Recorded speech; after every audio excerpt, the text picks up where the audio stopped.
Welcome along to this deep dive. Today we're looking at some updates from the Microsoft Azure blog. That's right. We've pulled stuff from around June 2nd through to June 5th, 2025. Just a few days, but some really interesting pieces came out, things that, feel pretty relevant for anyone working with Azure. Definitely.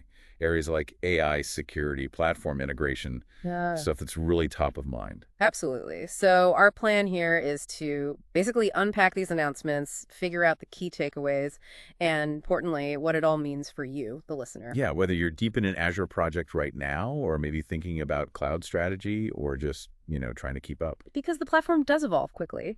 And these sources touch on, like you said, AI security, integration, there's a big event recap, and always important cost management. A good mix. So where should we start?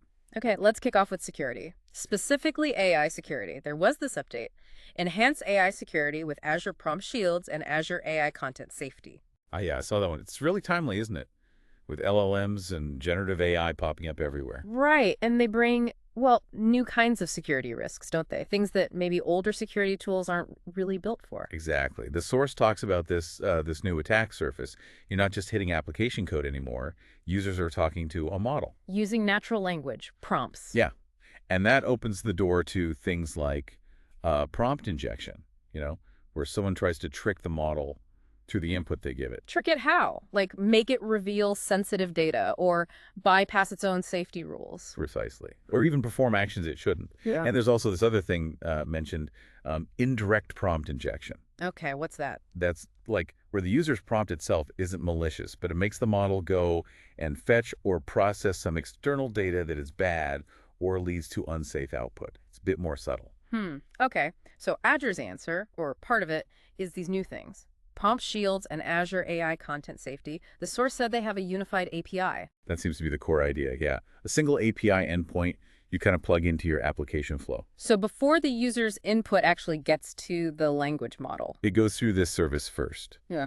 for analysis. And what's it analyzing for? Like, what does this API actually do? Well, it's looking deep into the text input. Think of it as a specialized security check just for that AI interaction. Not just checking for, say, SQL injection pattern. No, it's more sophisticated. It's probably using things like semantic analysis, maybe machine learning models trained specifically to spot malicious prompts or attempts to leak data, or maybe content that just violates safety policies, harmful stuff. So it's looking at the intent behind the prompt and the content to see if it could mess with the AI or lead to bad output. That's the idea.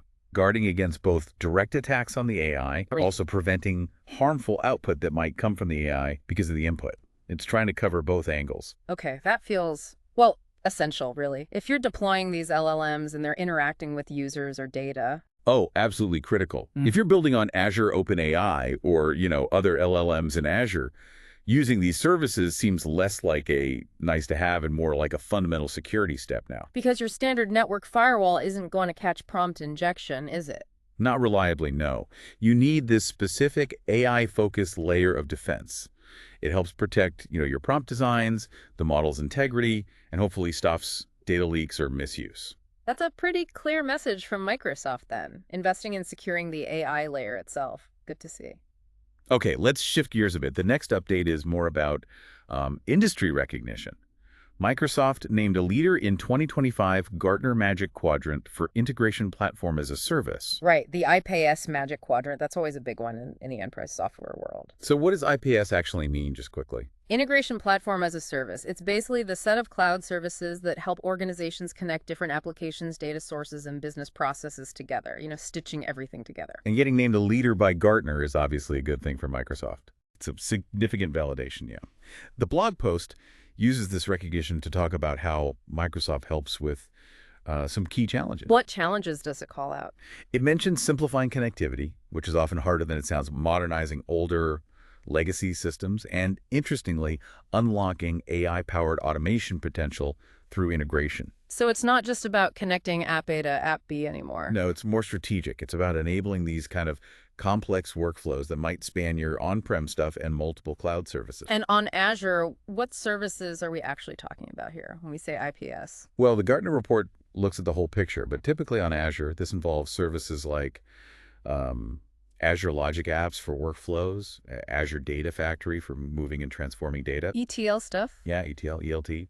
Also Azure Service Bus for messaging between apps, maybe API management, Event Grid. Mhm. It's really a combination of these services working together. So the Gartner recognition reflects the strength of that whole Azure integration suite. Exactly. It suggests Azure has a mature, capable set of tools for tackling those tricky integration problems. What does this mean for you, the listener, if you're facing integration headaches? Well, it signals that if you're trying to connect, say, an old ERP system to a new cloud CRM, or pull data together from lots of different places for analysis, or automate processes across different systems, Azure is considered a strong choice by Gartner. It suggests the tools are there, they're robust. Yeah, it implies a certain level of capability and reliability for those often complex, mission-critical integration tasks. It might make your architectural decisions a bit easier, knowing the platform has recognized strength in this area. It's a core capability, not just an add-on. Okay, broadening out again. Yeah. The third update we pulled is more of a roundup. All the Azure news you don't want to miss from Microsoft Build 2025, The build recap. Yeah, build is always a huge event, tons of announcements. especially for Azure and developers, right? Definitely. So this blog post isn't one new thing. It's like a curated summary, trying to distill the flood of news from the conference. And it specifically pulls out, what, the top 25 Azure-related announcements? That's what it says, yeah. Top 25 for the Azure business. It's Microsoft's way of saying, okay, if you only look at a few things from build related to Azure, look at these. Which is helpful because, yeah, Build can be overwhelming. Totally. So the summary groups these 25 things into categories, gives you a sense of the main themes. What are the categories mentioned? The source lists them. First up, Azure AI Foundry. No surprise there. Huge focus on AI continue. This likely covers the infrastructure, the tools, the platform services for building, training, deploying AI models, making Azure the place to do AI. Right.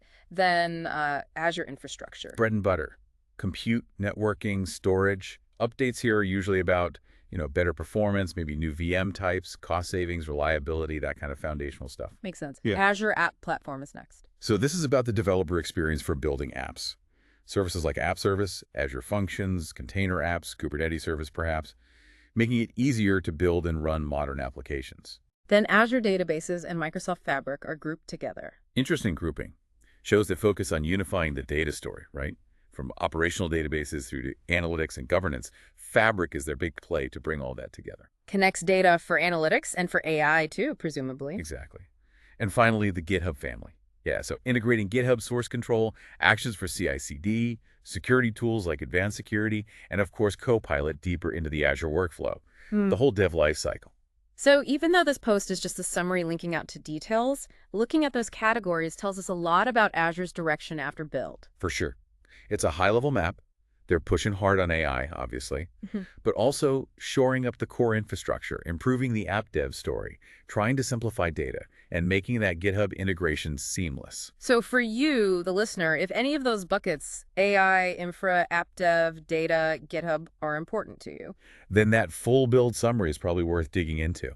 It points you to the specific new features and strategic shifts announced in your area of interest. It's where you see the big bets being placed. Okay, let's wrap up the updates with something universally important. Costs. The final post is Microsoft Cost Management Updates, May 2025. Ah, yes, the ever-present cloud bill. As the source says, nobody wants a surprise there. Definitely not. So Microsoft Cost Management is Azure's main toolkit for this. That's right. It's the suite of tools for tracking spend, forecasting, getting optimization recommendations, setting budgets, all that good stuff. And this post specifically covers updates rolled out in May 2025, so looking back a month. Correct. They tend to summarize the previous month's enhancements in these posts. So new features that became generally available or went into preview during May.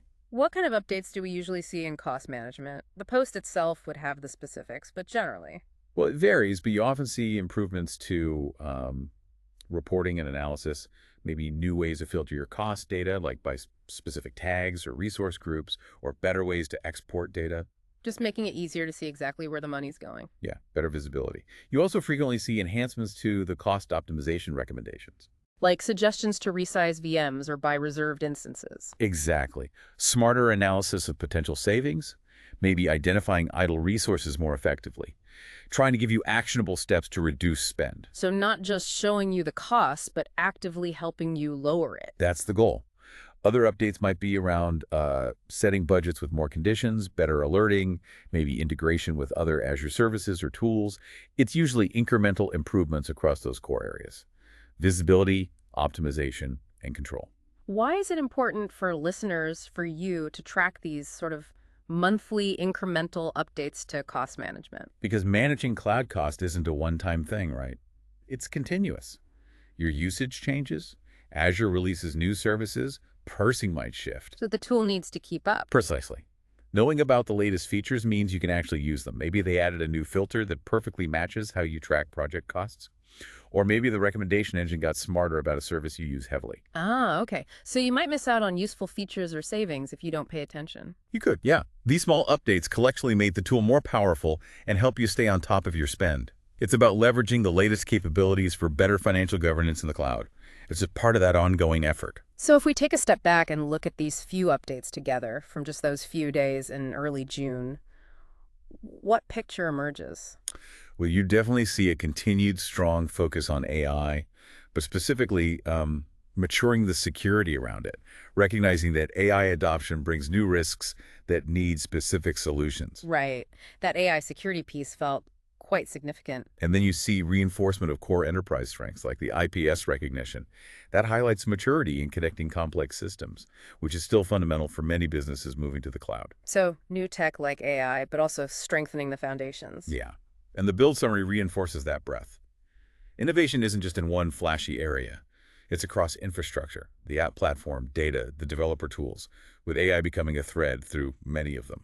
And underpinning all that progress, there's that constant need for operational excellence, highlighted by the cost management updates. The platform moves fast, so the management tools have to keep pace. Exactly. It paints a picture of a platform rapidly adding capabilities, particularly around AI, but also trying to provide the tools needed to manage it all effectively and securely. Which brings us to maybe a final thought for you, the listener, to reflect on.